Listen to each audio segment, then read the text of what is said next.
I think it's easier to deal, actually, with a liberal.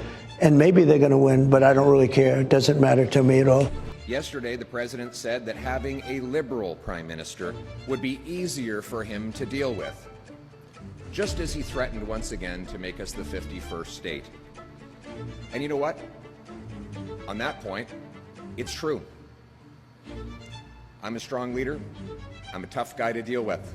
I'm firm in my convictions, and I'll always put Canada first. On the trading relationship, those discussions are progressing. I would note that the American action is a global action. It's not one targeted at Canada. So we will take some time, but not more. Also understand the kinds of questions he got from the opposition in the House of Commons today, which were like, hey, you told us a different story during the campaign. Yeah. Well, I think the Prime Minister was very clear. He's going to take some time, but not more. Whatever that means. We have counter tariffs in a gross amount before remissions on over $90 billion of U.S. imports. We've acted strong. Those are in place.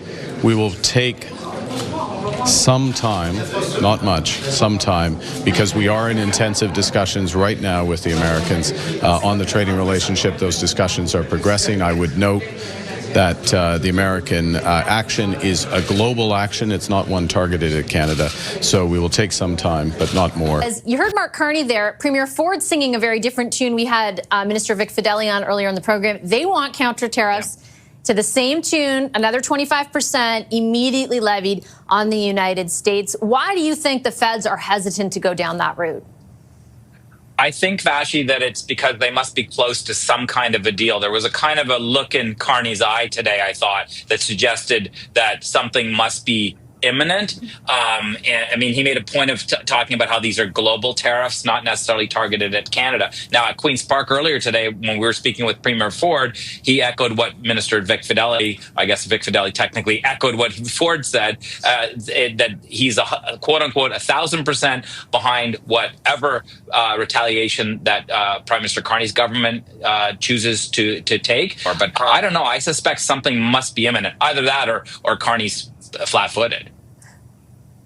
How long, Carl, does the Prime Minister have to kind of, do something or share more with Canadians? I can understand not wanting to further antagonize the Americans if something is imminent, but I can also understand the kinds of questions he got from the opposition in the House of Commons today, which were like, hey, you told us a different story during the campaign. Yeah.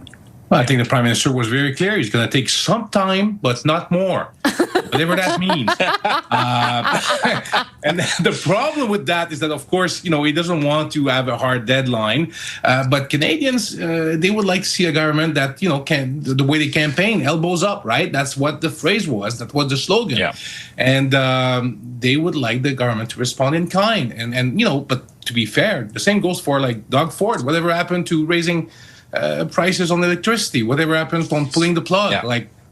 That's the same kind of situation. Nobody wants to do anything to undermine the negotiations. But the question Canadians have is, will that new agreement be worth the paper it's written on? Because we have an agreement in place right now, and it's being disregarded by the Trump administration. But I don't really understand to what end there are negotiations. Like, what kind of agreement are you hoping to reach? What are the parameters? Like, what will this inform going forward? Like, what are we kind of waiting for with bated breath? No one has really answered any specifics on that.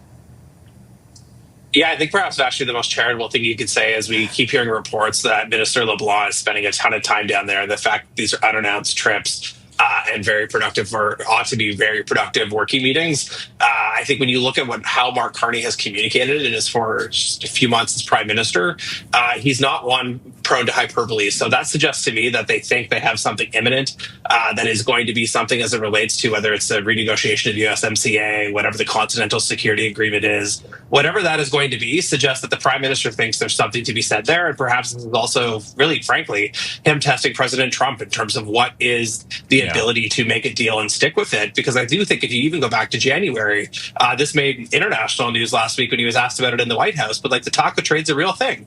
Trump always chickens out. He often backs down at the 11th hour. And so what is like the precarity of this going to be? And so I think what you're seeing from Prime Minister Carney right now is he's putting a lot of chips down on the table saying, let's buy some time. We're trying to work for something bigger. Minister LeBron's working on it.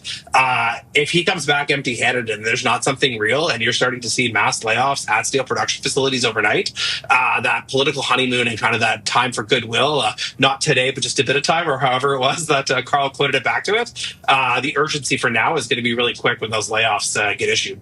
Not to put a specific date on it, Sharon, but like how much time do you think the feds have before they have to show some of their work? I think they have a short runway. To be honest, I don't think they've got a lot of time to show what they've gotten at. But when we just watched Prime Minister Carney's comments, and I think everyone's kind of mentioned that here, I think what we're seeing here is the Prime Minister not negotiate in public.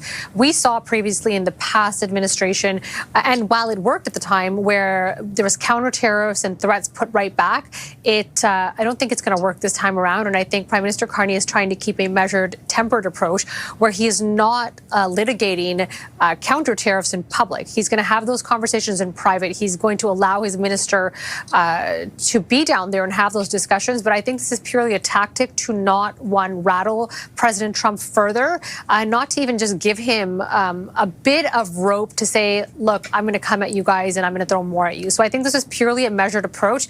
And it sounds like they probably are having some thoughtful, meaningful discussions to get to a point where we don't have these additional tariffs. But I think it's purely for them not to negotiate in public. He's treating this like he probably would a business deal and not doing it through the media.